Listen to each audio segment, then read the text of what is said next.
Hello, happy Monday. Welcome back to AP Comparative Government right here on YouTube.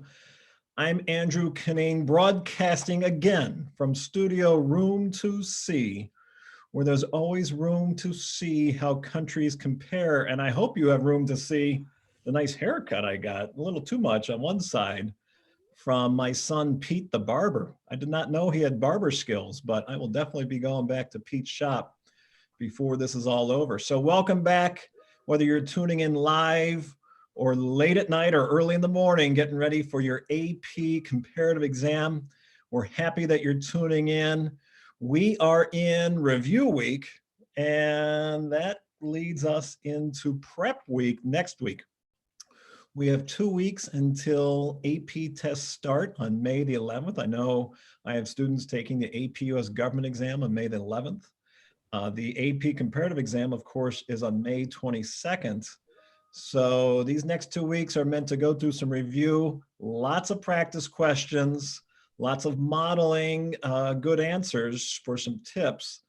And today we're going to a unit that we really haven't talked much about, and that is Unit 4, which is about election systems, political parties, and citizen organizations. I'm spending one day on this, but I'm going to try to max out my time and really lead you into some, I think, some helpful ways that you can look at some critical vocabulary from Unit 4. So again, my name's Andrew Kinane. I teach in the north suburbs of Chicago at Adlai E. Stevenson High School. Welcome, no matter where you are. And we've had a number of students from across the country and across the world tuning in. Super appreciated. I always direct you to, I think, the best test review source is the course description from College Board, particularly for comparative government.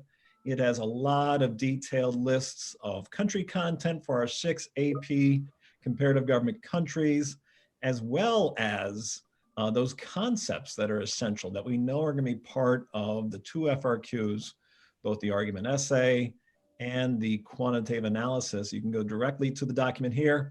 If you want to go back, if you've watched some of my previous material and the notes on my slides, where I have some supplemental country information, you can go to citizenu.org. That's the website Mr. Larson created for the 2 teachers. A lot of AP US government material in there, but go to Comparative Corner for some helpful comparative resources. Also go to the College Board's website, where they spell out the dates, the times for all the different exams, and specific descriptions related to the different FRQs for the different tests. Of course, AP Comparative is on May 22nd. And I want to thank, we had 2 student shout outs from Kat and Iana. Iana gave an interesting example, a good example of writing to the argument essay. Thank you for that. I haven't had any samples of quantitative analysis, which is a little bit concerning. I know that in social media discussions, a lot of the discussions tend to be around the argument essay, which is a 7-point FRQ on this year's revised exam. Don't forget about that quantitative analysis. We think it's 3 points. It might be 4. We're waiting to see what it's exactly going to be worth. But if it's 3 points, that would mean each of those 3 points in that quantitative analysis is worth essentially 15 points on a 100-point scale. The quantitative analysis is 45% of your total exam score in comparative government. It's only 3 rubric points, maybe 4. Regardless, those are going to be mega points. So if you want to try some sample of quantitative analysis writing and send me some samples, you can do that at hashtag APCompGov2020. I'll try to look at those if I have time. And thank you for Kat. She had another current event connecting some discussion about American policy with the term authoritarianism. So you can find that, plus our every other day we get some kind of hashtag from Nigerian political activists regarding Nigeria's governmental response to COVID-19. You can catch all of that at hashtag APCompGov2020. Only a few more of these lessons. So if you have that teacher or a special classmate you want to give a shout out to, make sure you use the Twitter hashtag. Here is, I'm kind of proud of this. I gotta say, Unit 4 is not one of the 3 units that we've been told this exam is on. That the College Board has told us units 1, 2, and 3 are fair game for this exam. But I think I found data, this is data right here. I think I found data from Unit 4 or about topics in Unit 4 that actually connects to topics in Unit 1. And I actually think this could be fair game data set that I put it together over the weekend. It was fun. I think this could be a fair game data set that you can actually connect fairly to topics in Unit 1 and create a really nice, in some cases challenging, quantitative analysis question from this chart of data. You know, it doesn't have to be a line graph. In this case, it's an infographic. And we're going to get into this later. I'm going to show, I'm actually doing 2 FRQs today as we make our way through review. Again, we are looking at Unit 4. We're looking at elections. We're looking at political parties. We're looking at electoral systems. We're looking at citizen participation through organizations. We're going to connect this to political culture and some topics in Unit 1 that are fair game concepts for this revised exam in 2020. We are making our way. Again, this week is exclusively reviewing each of the chapters. I'm really focused on those core concepts that I think could play into argument essays or quantitative analysis. So you see a lot of vocabulary this week from all 5 units in comparative government. I'm really going to pay a special attention to those concepts that I think can be linked back to units 1, 2, and 3, as you'll see today. So for instance, I mean, 1.4, topic 1.4 from the College Board's course description, you'll remember, is about democratization.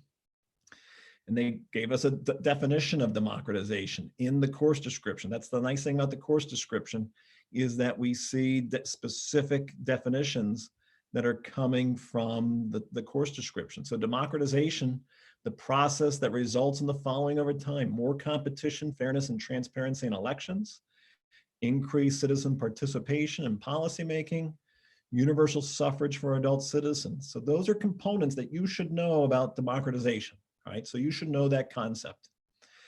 And we also know that in Unit 4, we have this note about democratic electoral systems that can accommodate ethnic diversity, increase multi-party competition with rule adjustments, including gender or cultural quotas, proportional representation, changes in vote thresholds, and district boundaries. Sorry, this is all from Unit 1, 1.4. So all this information is fair game for you to understand, or be expected that you understand, on the AP comparative exam. I really want to focus on this idea of competition. I want to focus this idea on citizen participation, the policymaking process today. I want to focus here on multi-party competition, because as I was thinking about different FRQs that could be written kind of with Unit 4 in mind, but that connect back to topics that are fair game from Unit 1, especially 1.4 in this case, I think you should know those aspects, and you can bring those into your writing in both the argument essay and the quantitative analysis. And I'm going to show you examples of that later. So all these underlined and bolded terms, these are coming from the Unit 4 course description. And so these are words, I don't know if you need to spend an enormous amount of time mastering these, because we're told that these terms from Unit 4 and Unit 5 are not fair game. That said, I think if you understand the underlying concept of these words and why these words are in there, and specifically how they connect, in this case, to democratization, I think you're going to be a better AP comparative student. I think you're going to score, more likely to score better on the exam. And if you take political science, especially comparative political science in college, you're definitely going to be familiar with the terms that a college professor is going over in their political science class. So for instance, in Unit 4, you need to know the difference between a single member district's plurality system and what's called a proportional system. And this is where you can read through these definitions, and your teachers probably talked about these. I always struggle with these definitions. I know I'm a more visual learner, so I'm going to follow these definitions up with some data, some visual data that I think tells the story of these words a little bit better. I'll speak this to single member district first. This is sometimes called in the United Kingdom, the first past the post. Those are synonyms. Winner takes all, single member district, first past the post, plurality, legislative elections, they all mean the same thing. It means an election where you have a specific district where the winner of that district, a representative or member of the House of Commons, for instance, in the United Kingdom, simply has to win the most votes, or plurality. There's no rule that you have to get above 50%. There's no rule that you have to win what's called a majority in a single member district. And we know that single member district systems tend to promote two-party systems. And that's universal, that if you have a single member district, you tend to have two parties that are the main parties. You probably have alternate parties like we see in the United Kingdom with single member districts, but the two major parties are going to win most of the elections in terms of controlling a legislative chamber, or winning in the United States, winning the electoral college votes for president. A proportional system, on the other hand, is sometimes called a party list system because you don't see individual candidates listed on the ballot. Instead, in a proportional system, you see only parties. It's a list of parties. And at the end, it's a national election. And in this proportional representation, the parties divide up seats in the legislative chamber based on the proportion of votes. And so let me take you to the visual that does a better job of this. So the top is proportional, and the bottom is the single member district. So in this example of a hypothetical proportional seats, that and a proportional system is more likely to be multi-party. In this case, I only have three. It's very common in some proportional systems that you can have more than a dozen parties elected into the legislature. In this case, my hypothetical, I just have three, but the point of three is to show you that those two parties that only got 20% of the vote, the left party and the right party, they still win seats in the legislative chamber. The center party, which wins 60% of the vote in this hypothetical, wins the most seats. They won the most votes, and they divide it up proportionally. Again, that's called the party list or proportional system. It promotes a multi-party system. In the single member district, you only have one trophy. And this actually works with sports a lot, especially if you follow American professional sports like American football, NBA are all one trophy, and all of those professional sports only have two divisions, right? They have two sides that are competing in the playoffs to meet in the championship because it's only one trophy, only one team's going to win. When you have a system like that, that type of single member district or winner takes all system tends to result in only two major parties. And that's because in this hypothetical, the center party wins 60%, the two other parties have nothing. So it's much more likely that in a single member district, you have two parties that are like 55, 45%. And really, there's not much of a chance for those alternate parties to win. So it results in a two-party system. In a typical single member district, winner takes all, and then the other acronym we use in British politics is first past the post. Now, the other note we have in Unit 4 is about gender quotas. And there are some political systems that have quotas mandating a certain percent of their candidates be female. And this is a way to increase the representation of women throughout the country in a legislative chamber or in a governing system. Again, this connects back to those topic notes of democratization. Democratization talks about election systems that are fair or equal or have gender quotas to try to get a higher percent of women elected into elected office. It's interesting that Mexico, of the 6 countries that we have, Mexico is the most prominent example of a gender quota that actually goes beyond just parties having an informal agreement to try to increase their numbers of female candidates, the way that the United Kingdom parties have done. They've had this informal agreement of increasing gender diversity. But in Mexico, you've actually seen this, not just the law, but part of the constitutional amendment. So it started off as an agreement between Mexico's top political parties to have at least 30% of their women as candidates. And then that increased to 40% But when the parties fell below this, the Constitution was amended to require gender quotas in 2014. So Mexico would be an example of gender quotas when it comes to, and you can link that back to democratization. If you had, let's say, an argument essay about gender and gender equality, you could use that as an example. In terms of electing the executive, the head of government, or in some countries, the head of state, you have three different concepts that you have to understand from Unit 4. And one is the executive plurality system, and this is what Mexico has. So in Mexico, they have a long history of presidential elections. The president of Mexico is both the head of state and the head of government. And the only rule is you have to win the most votes. So if you have three strong candidates for the running as the president of Mexico, to be the president of Mexico, it is likely, it is common that the winning candidate doesn't necessarily win the majority of the vote, but they win the most votes. Most votes means plurality. And again, we've seen this in, if you follow American politics, we know that Donald Trump, when it came to the 2016 election, when you're looking at the national popular vote, he won more votes than Hillary Clinton, but he did not win a majority of what we call the popular vote in US politics.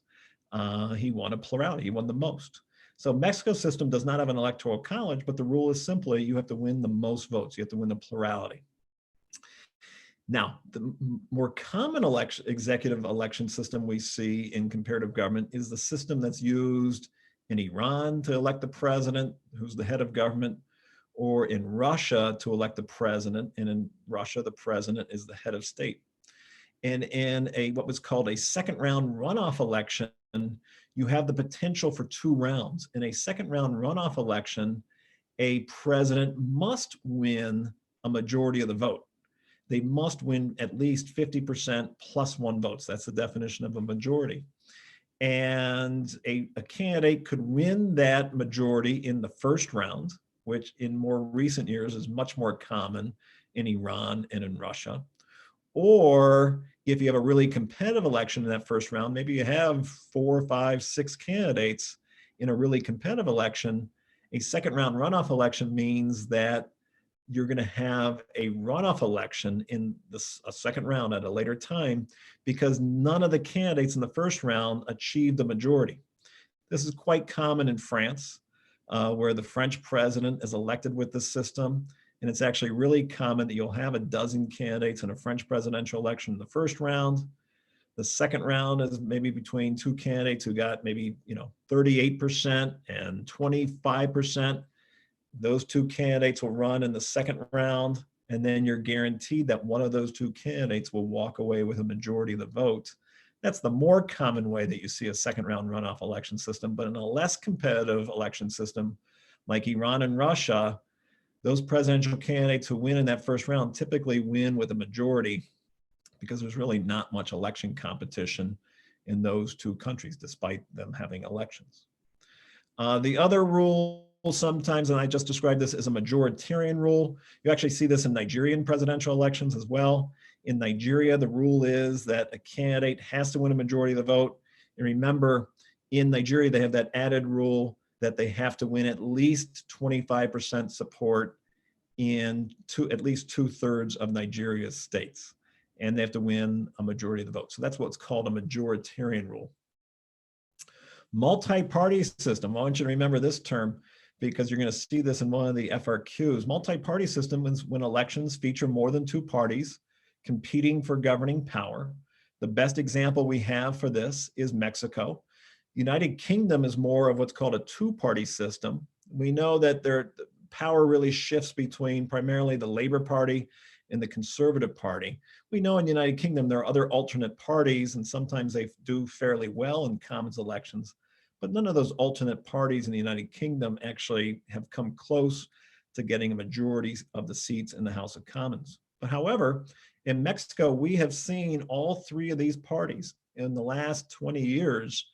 They have become the majority of, they've not just won the presidential elections, but we've also seen each of those 3 parties win the controlling influence in the Congress, in Mexico's Congress, particularly the Chamber of Deputies. And you'll see, you've already seen that, but I'm going to show you that data set again. Nigeria, I would also consider that to be a two-party plus system. The president's party currently is the All Progressive Congress, the All Progressive Congress Party. That is President Buhari. It's kind of a more recent party that's been created with a coalition of parties. If you're familiar with Morena, Morena is the newest party in Mexico. Morena is the party of the current president, Lopez Obrador, and essentially it's a coalition of parties, particularly parties from the left. The PDP was the dominant party in Nigeria ever since Nigeria's constitution in 1999. Very similarly, PRI was the dominant party in Mexico going back to 1917 until PRI's candidate lost a presidential election for the first time in the year 2000. So you've seen both of these systems, Mexico and Nigeria, have had dominant parties in recent memory, and yet we've seen other parties come in and win in elections. And in Nigeria, that would be the APC. But there's no other party in Nigeria that really has competed for power, either as president or in legislative elections, even though there are other alternate parties that win a few seats in Nigeria's Congress. Now, one party system is what China is. China is dominated, not just dominated, China is mandated in the constitution by the institutions to only have one party in control of governing power, and that is the Communist Party. There are actually alternate parties in China that actually have long histories that predate the 1949 revolution in China, but those parties are meant to represent kind of factions, and they're more interest groups than parties, because they really, even though they might get seats in the National People's Congress in China, those alternate parties have no power whatsoever when it comes to shaping policy. And they would never be allowed to even threaten the Communist Party or challenge the Communist Party for power in the National People's Congress. So China's a one-party state. Only the Communist Party is legally allowed to control power. And you can connect that into authoritarian regimes. That's an indicator of authoritarian regimes. Now, dominant party is what we saw in Mexico with the PRI until 2000. It's what we saw in Nigeria with the PDP, the People's Democratic Party, from 1999 until 2015. And it's what we have seen in Russia with United Russia since 2000. So the dominant party is when there are multiple parties. Multiple parties do get elected, particularly to the legislature. Multiple parties are allowed to run candidates for president. And Russia, Nigeria, and Mexico have all had this history that even though there was a dominant party in Mexico and Nigeria, there was other parties and candidates running. We know that you've actually had an alternation of party power in Mexico. You've had an alternation of party swapping power because of an election win in Nigeria in 2015.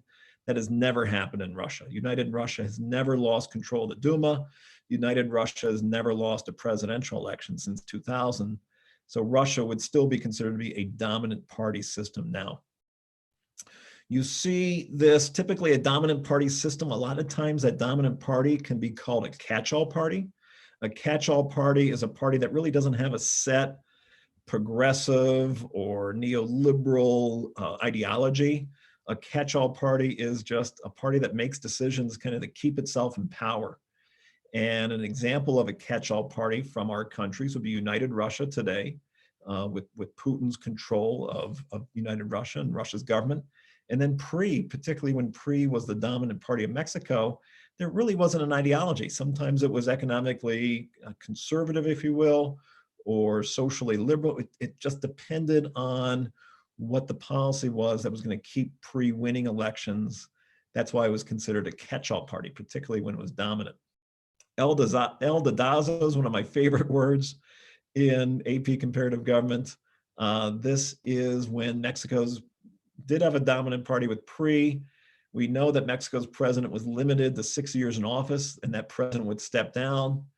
And essentially the el dedazo, or the point, is this metaphor of kind of a rigged election where the outgoing president at the end of his 6-year term would point to who his successor was going to be from the pre-party.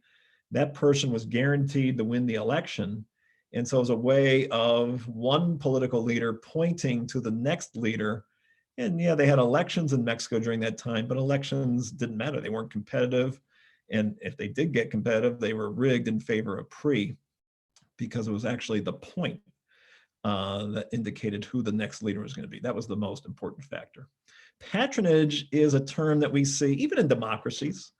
Patronage is a term that we see when the executive branch is handing out jobs or government contracts or government services as a favor for political loyalty. It took me a long time to teach comparative government to realize that patron-client relationships, or your teacher, your textbooks might use the word clientelism. I'm embarrassed to tell you, it took me well over a decade of using the word clientelism to realize that was the same thing as patronage. I certainly teach patronage in AP US government. I live in suburban Chicago. I know Chicago politics, Cook County politics. They use patronage all the time. Patronage is kind of a traditional way of corruption, of keeping a party in charge, because that party, and usually a dominant party, is in control of handing out contracts, handing out government services, providing services for certain neighborhoods or certain towns that are more loyal to that dominant party. And certainly it's a form of corruption, but it's certainly not limited to a single community. This is a global phenomenon, and you particularly see patronage in dominant party systems, a this for that, quid pro quo, if you will. So we see that in both authoritarian regimes and some democratic regimes, particularly democratic regimes that are illiberal democracies that only have one dominant party. Wrapping up Unit 4, key vocabulary words, you have to know about citizen organizations. And this, again, I think would be really helpful for you to review this vocabulary. You can review the course description. I certainly have glossaries and the materials that I've posted on CitizenU. And so these are words when it comes to political participation, civil society, political culture that allows political participation. You should know these examples of social movements. And this is where you see these big collective movements of citizens kind of rising up, making demands. Even in authoritarian regimes, we saw this in Iran with the 2009 Green Revolution, kind of these spontaneous that turned into these organized protests, making certain demands. Doesn't mean a social movement was successful, but it's more the spontaneous grassroots uprising of popular support. Interest groups is certainly a word that you should be familiar with. Some countries use the term civil society groups for interest groups. Some countries use a term like pressure groups. If you study Nigerian politics, you're more likely to see that term pressure group that comes from the British as well. And then sometimes in political science, you see a type of interest group called a single peak association, which typically represents kind of more of a professional or a commercial group. So in the United States, it'd be like the American Medical Association. In some political science terminology, is called a single peak association. So those are all terms that do connect into Unit 1 and Unit 3 topics that I think could be good examples to drop into essay writing if you're asked, and depending on how you're asked, about these other concepts from Unit 1 and 3. So if you have any other country-specific examples of interest groups and social movements, feel free to share those at #APCompGov2020. We are skipping the multiple choice. We're going right into FRQs. I got 2 FRQs for you today. And we're going to start with the argument essay. And the argument essay will be your first FRQ on May 22nd. It's a 7-point rubric. You do not need to include an alternative perspective this year. You only essentially need to put 3 paragraphs in. And I really recommend that you create 3 paragraphs. I was grading some student writing over the weekend, and most are writing in 3 paragraphs for their argument essay, but some write in a block of text. And I'm telling you, it's a real risk when you write in a block of text, particularly for the argument essay, because it's hard to distinguish your thesis and your evidence and your reasoning points. And so if you break up your text into 3 paragraphs, it's much easier for a reader to score your thesis and to see separate evidence and to see that there are separate reason points for each of those pieces of evidence for you to max out your score of 7. 1 point for the thesis, 3 points for really good evidence that's connected to your concept. You're going to get 1 concept to write to, and that's elaborated on with reasoning, with support that connects back to your prompt, your claim. So today's argument essay is assess the relationship between democratization and a regime's political stability. And the word you have to use for today is electoral competition. So I hope you're seeing that this is unit 4, electoral competition, but unit 4, and particularly with electoral competition, connects back to fair game concepts from unit 1, like democratization and political stability. And so this is where, if you are well-versed in unit 4 and go through that vocabulary, take a little bit more time to really master that vocabulary, particularly that vocabulary that connects back to units 1 and 3, you're going to be really prepared for this exam to answer a question like this. So that's the task. Assess the relationship between democratization and regime's political stability. You got to connect that to electoral competition. That electoral competition really should be in that essay 3 different times, in your thesis, your evidence 1 paragraph, and your evidence 2 paragraph. And in this case, you're going to be limited to countries. The question could be written where this is limited to 2, 3, 4 countries. In this case, I'm giving you a choice: Mexico, Nigeria, and the United Kingdom. So I'm going to give you a time to think about that. And I'm going to get my drink of water as I go into my model question. Again, I scored a bunch of these over the weekend. A lot of my students, I think some might be watching this. We have an adage at Citizen U, nationally recognized, locally ignored. I don't think many have been watching my tips, and I can see that because so many of my students were trying to answer this thesis in 1 sentence or an evidence paragraph in 1 sentence. Some of them did a good job with that 1 sentence. I think it would have gotten a point, but I really caution you. I think you're going to have time to write a couple of sentences for your thesis, your evidence 1 and your evidence 2. I really suggest you elaborate, particularly when it comes to your reasoning and your support. You cannot go wrong with elaborating with 2 or 3 sentences.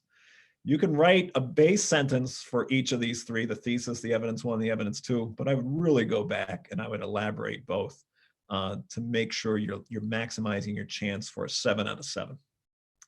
So you see here, I take the prompt, I turn that into my argument. A regime's political stability can be threatened and reduced because democratization and electoral competition can lead to unexpected leadership outcomes that challenge a government's ability to consistently enforce policies. I want to take you back to that prompt. What's the relationship between democratization and political stability? I have to link those throughout this essay. That's my argument. And I need to intertwine electoral competition. And really, a good argument essay is going to demonstrate to the reader that you know what all 3 of these concepts are. I know what democratization is, I know what political stability is, and I know what electoral competition is, and I can give you country-specific examples in a way that makes a clear claim that's supported. So you're going to see those words repeated throughout the thesis and my evidence. And so then I think that's a pretty good thesis, but I don't be content, don't be complacent. Add another sentence or 2. Even if it seems kind of repetitive, find a different way to say this claim and make sure you're linking all the words, and always make sure that there's an explanation, there's a causation. And I've told you, the easiest word to use for that is because. So when democratization leads to an election outcome in which a party out of power takes control of the government, that is democratization. This can reduce a regime's political stability because a new set of leaders without governing experience might not know how to continue implementing policies the people support. Now, I know this is not going to be the common answer. If you saw a question like this, most students are going to say, democratization can increase political stability. I wrote this kind of with the different perspective, because I want you, if you try the perspective, try to argue that a regime stability is going to increase from democratization, because now you can do that. I'm showing you the other side of that argument, but go ahead and write a full argument essay arguing that democratization actually helps build political stability, and talk about electoral competition. And you can try that question this way. Make sure you have your evidence. In this case, my first evidence comes from Nigeria. Nigeria's political stability could have been reduced because democratization and electoral competition. I talk about 2015, the alternation of party control with the presidency, and how difficult that is when you have a new president coming in from a different party to try to minimize violence by Boko Haram. I think that's a good sentence. Elaborate. I'm putting another 2 or 3 sentences in here just to be sure. When Buhari of the APC won in 2015, it was the first time a PDP candidate had lost a presidential election. This example of democratization electoral competition could have reduced political stability in Nigeria because the new president inherits problems trying to reduce terrorism related to Boko Haram, leading to an increased chance of dysfunctional political policymaking by new leaders and possibly less stability. I hope you're kind of getting the sense here. This second set of sentences is literally just extending and elaborating on this first sentence. This first sentence might have won the point. Don't be satisfied with that. Go ahead and elaborate, but continue to repeat your claim. Continue to repeat the prompt words political stability, its relationship to democratization. Continue to integrate that concept word just to be safe. My second example for my argument essay is United Kingdom. In this case, I'm saying the same thing. Political stability could have been reduced because democratization, electoral competition in 2016 with the surprise decision by UK voters to withdraw from the European Union. I'm using Brexit as my example of electoral competition and democratization. When citizens voted to withdraw from the European Union, that's a form of democratization, allowing citizens to vote for policy. This democratization of empowering voters to make policy could have reduced stability in the UK because this policy vote caused 2 prime ministers to resign in a 3-year period and increased the chances of less stable policymaking, since the new administrations might have found it more difficult to continue implementing policies the people expected. Again, this first sentence might have earned the point. I'm not satisfied with that. I want to extend and elaborate, get as specific and correct as you can on the question, on the country, and make sure you are always linking back to the prompt, talking about democratization, its connection with political stability, and try to interlace electoral competition, that key concept. All right. So those are my tips for maximizing 7 out of 7 with kind of a unit 4 concept, electoral competition, linked back to unit 1. Let's go to that graph or that data set I showed you earlier and show you the quantitative analysis, because again, don't shortchange this. These are, we think 3 points. There are 3 mega, you need to think of it as 3 mega points because this FRQ is 45%. So each of these points is a mega point. You gotta really elaborate and be careful and elaborate in a really specific way to earn these mega points. So I showed you this data set before. It's a whole lot of data. Looking back at the last 3 lower chamber elections in 3 different countries, Mexico, Nigeria, and Russia. It's kind of a mess because of these dates, but essentially these dates go in order. There's probably a better way I could have organized this, but it's a mess. And the data that you might see initially, especially under the pressure of taking a test, it's gonna probably feel like a mess.